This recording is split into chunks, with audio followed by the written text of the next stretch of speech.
सभी पत्रकार बंधुओं को भारतीय जनता पार्टी और हमारी तरफ से नमस्कार। आज की ये जो प्रेस वार्ता है ये एक बहुत ही अहम बिंदु पे है। आप सबको ज्ञात होगा 2 मई के बाद पश्चिम बंगाल में जिस तरह से हिंसा हुई है, निर्दोष नागरिकों को मारा गया, उनकी हत्या की गई, महिलाओं के साथ दुराचार किया गया। और ऐसा लगता है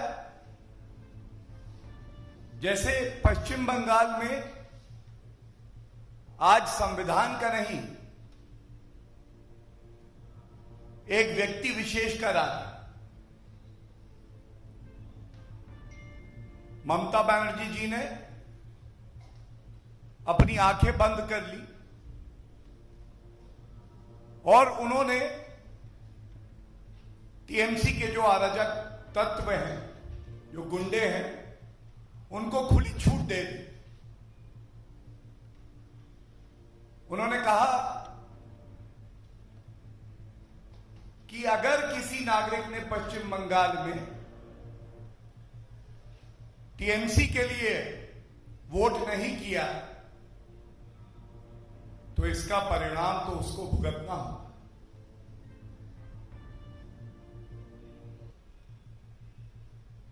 कोई भी देश प्रदेश संविधान और कानून से चलता है और भारतीय जनता पार्टी के कार्यकर्ताओं ने जिस कर्मठता से, निष्ठा से, ईमानदारी से पश्चिम बंगाल में कार्य किया, वो नहीं जानते थे कि संविधान की शपथ लेने वाली एक मुख्यमंत्री कानून को तार-तार करके अपने पार्टी के अराजक तत्वों से कहेंगी कि जाओ बदला लो। कुछ अहम बातें आपके समक्ष रखना बहुत ही आवश्यक है। जैसे ही 2 मई के बाद परिणाम आए, पश्चिम बंगाल में जगह जगह, कोने कोने में, चप्पे चप्पे पर हिंसा होने लगी। और कानून तो यह है कि अगर कोई गंभीर अपराध हो, संज्ञेय अपराध हो, कॉग्निजेबल ऑफेंस हो, तो तुरंत पुलिस का यह दायित्व है, जिम्मेदारी है कि वो एफआईआर रजिस्टर करे। एफआईआर रजिस्टर करना तो दूर, ममता बनर्जी के राज में वर्दी को ऐसा कर दिया गया कि वो एक व्यक्ति विशेष की सेवा करने लगे। और इसी क्रम में माननीय सर्वोच्च न्यायालय ने कई याचिकाओं में संज्ञान लिया और कलकत्ता हाईकोर्ट ने भी इसका संज्ञान लेते हुए मानव अधिकार आयोग को निर्देशित किया कि ये जो सूचना आ रही है ये मन को दहलाने वाली है, व्यथित करने वाली है। कृपया करके एक विस्तृत रिपोर्ट जो सही तथ्य हैं वो हमारे समक्ष रखिए। और ये नेशनल ह्यूमन राइट कमीशन की रिपोर्ट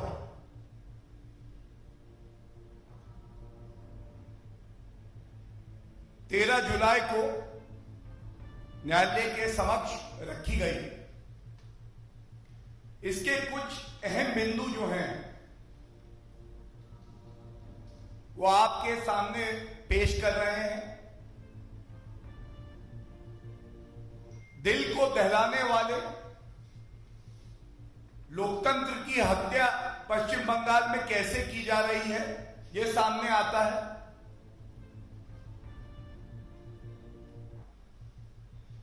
1979 कंप्लेंट्स रिसीव हुई मानवाधिकार आयोग को। 15,000 हमारे भाई बहन ऐसे हैं पश्चिम बंगाल में जो प्रताड़ित किए गए। 15,000। और बड़े भारी मन से, बहुत दुख से आपके समक्ष ये बात रख रहा हूं। सोचिए क्या गुंडा राज है, कानून व्यवस्था ध्वस्त हो रखी है कि करीब करीब 8,000 ऐसे लोग जिन्होंने हिंसा करी, दुराचार की, जिन्होंने हत्या की, उनके खिलाफ कोई कार्रवाई ही नहीं हुई। मतलब कानून का पहिया जो चलता है वो एफआईआर होने के बाद चलता है। पहिया चलने की बात तो छोड़ दीजिए, एफआईआर नहीं रजिस्टर।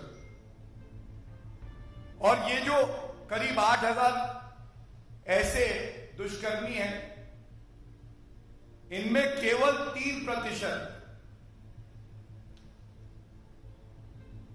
3% ऐसे लोग हैं जिनके ऊपर कुछ शुरुआती पूछताछ करके मामले को रफा दफा कर दिया गया। 97% तो इनमें ऐसे हैं जो अभी भी खुला घूम रहे हैं। इस रिपोर्ट में एक बात और कही गई कि आज पश्चिम बंगाल में डर और भय का माहौल है। वहां का नागरिक डरा हुआ है। और ऐसा इसलिए है क्योंकि जो लोग कानून तोड़ रहे हैं वो टीएमसी से संबंध रखते हैं, ऐसा प्रतीत होता है रिपोर्ट देख के। उनको पॉलिटिकल पेट्रोनेज मिल रहा है, राजनीतिक संरक्षण मिल रहा है। पुलिस जो है अपनी जिम्मेदारी का निर्वहन करने में पूरी तरह से असमर्थ रही, फेल हुई। और रिपोर्ट के कुछ अंश जो हमें पता चले, मीडिया में आए, तो यह भी कहना गलत नहीं होगा कि this was state sponsored violence. जिस सरकार को जनता का सुरक्षा कवच बनना था, अपराधियों को जेल में डालना था, वो सरकार अपराधियों के साथ जाके खड़ी हो जाती। ममता बनर्जी जी को इस बात की चिंता नहीं कि आम नागरिक प्रताड़ित हो रहा है। और दुख की बात यह है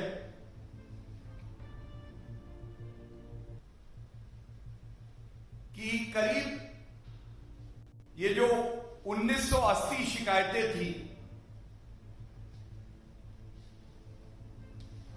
इन पे भी जो डीजीपी हैं पश्चिम बंगाल के, उन्होंने त्वरित कार्रवाई कानून संगत तरीके से नहीं करी।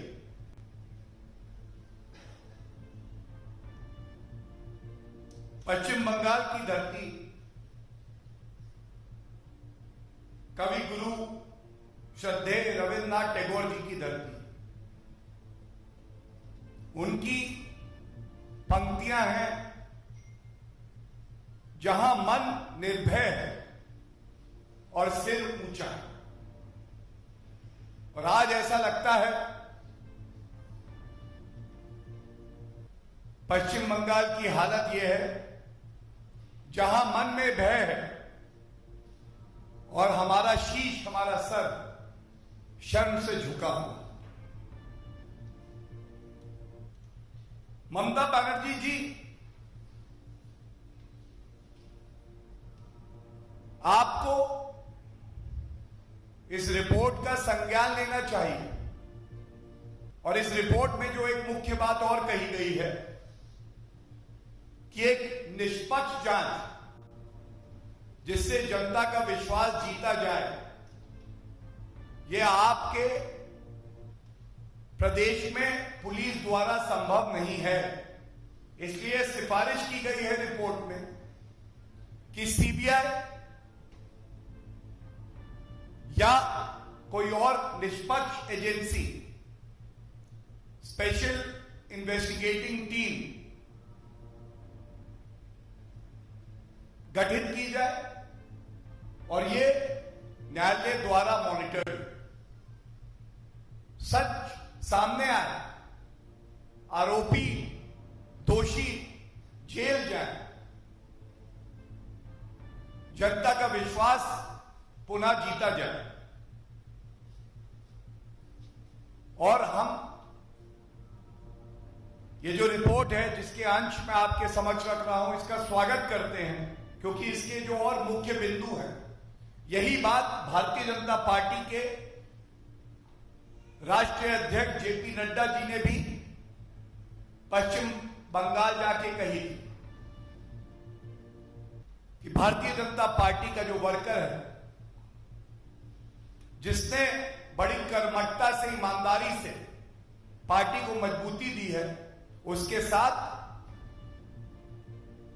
भारतीय जनता पार्टी का हर एक लीडर, हर एक कार्यकर्ता उसके परिवार के साथ खड़ा रहा।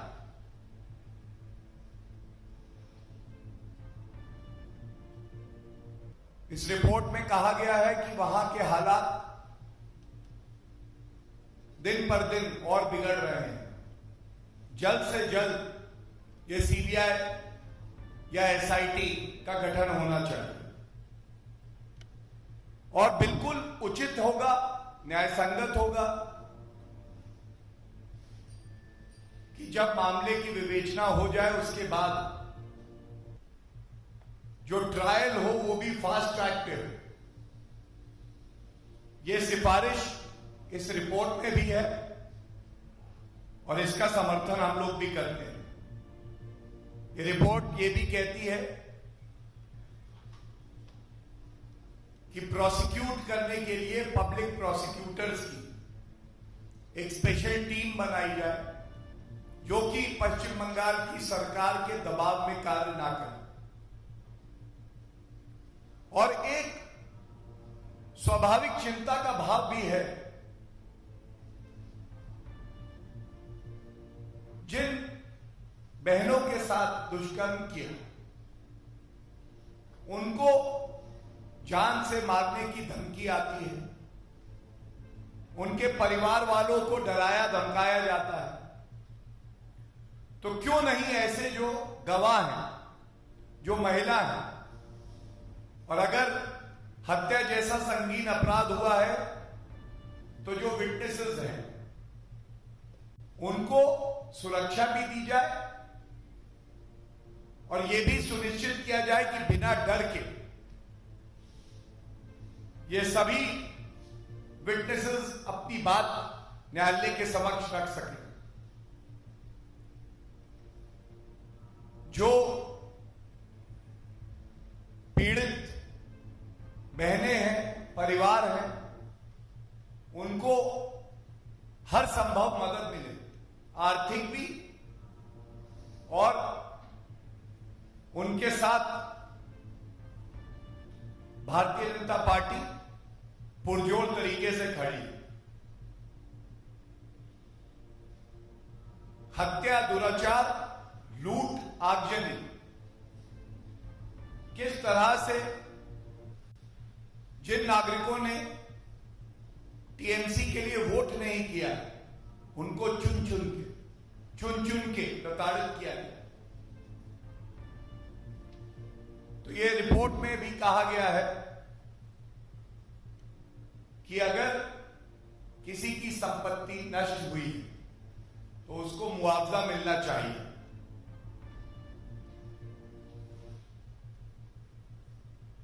ममता बनर्जी जी की एक विशेष आदत है, संवैधानिक संस्थाओं में उनका विश्वास नहीं होता है। 2 मई के बाद आप लोग इस बात पे जरूर ध्यान दीजिएगा, सर्वोच्च न्यायालय ने फटकार लगाई है, याचिकाएं लंबित है। कलकत्ता हाईकोर्ट ने फटकार लगाई है। नेशनल ह्यूमन राइट कमीशन ने अपनी रिपोर्ट में यह माना है कि पुलिस की आंखें बंद थी और वो अपने आकाओं से आदेश दे रही थी, संविधान का पालन नहीं कर रही। 2 जुलाई को कलकत्ता हाईकोर्ट ने यह माना कि बंगाल में विधानसभा चुनाव के बाद हिंसा हुई, ममता सरकार को गलत ठहराया गया और यह भी कहा गया कि जब लोग मारे जा रहे थे और नाबालिगों के साथ दुराचार हो रहा था तो सरकार इसे नकार रही थी। जो सरकार ये मानने के लिए तैयार नहीं है कि इस तरह के संगीन अपराध ममता बनर्जी की नाक के नीचे हो रहे हैं, उनके पार्टी के कार्यकर्ता भी इसमें लिप्त हैं। ऐसी सरकार और ऐसी नेत्री जनता को क्या इंसाफ दिलाएंगे?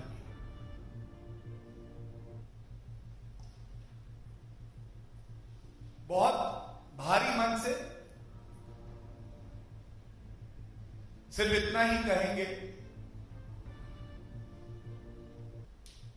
कि हो सकता है ममता बनर्जी जी की अपनी राजनीतिक महत्वाकांक्षाएं हों, वो हमारे पार्टी के जो वरिष्ठ लीडर हैं उनसे नफरत करती हूं, हमारे कार्यकर्ता उनको नहीं भाते हो, जय श्री राम का नारा भी लगे तो आपको नफरत। लेकिन ममता बनर्जी जी, जिस संविधान की आपने शपथ ली उसकी एक मूल भावना को हर पल, हर घंटे, हर दिन याद करिए। जब आप मुख्यमंत्री हैं तो आपकी जिम्मेदारी हर उस व्यक्ति के प्रति है जो हमारे देश का नागरिक है और पश्चिम बंगाल में रहता है। उसने किसके लिए वोट किया, उसकी विचारधारा क्या है, इससे कोई फर्क नहीं पड़ता है। और जिस तरह से आज पश्चिम बंगाल में अराजकता का राज है, कानून व्यवस्था ध्वस्त है, नागरिकों को प्रताड़ित किया जा रहा है, गुंडों का राज है, यह मन को विचलित कर देता है। और भारतीय जनता पार्टी का यह कर्तव्य है, पश्चिम बंगाल की जनता ने हमें वहां विपक्ष की एक अहम भूमिका दी है। हर क्षण, हर पल, हर सांस में समर्पित रहेंगे, पश्चिम बंगाल की जनता की सेवा करते रहेंगे और ममता बनर्जी जी आपको आईना बार बार दिखाएंगे। अगर आईने में अपनी सरकार की सूरत ठीक ना लगे तो यह समझ लीजिएगा कि सुधार लाने की आवश्यकता है। और वो दिन भी आएगा, न्यायालय अपना काम कर रहे हैं। भारतीय जनता पार्टी ने हमेशा संवैधानिक संस्थाओं का, कानूनी संस्थाओं का सम्मान किया है, लेकिन एक के बाद एक के बाद एक के बाद जब supreme court, high court, national human right commission, national commission for women सब कहने लगे कि बंगाल में मानव अधिकारों का हनन हो रहा है, तो ये बहुत बड़ी चिंता की बात है। धन्यवाद।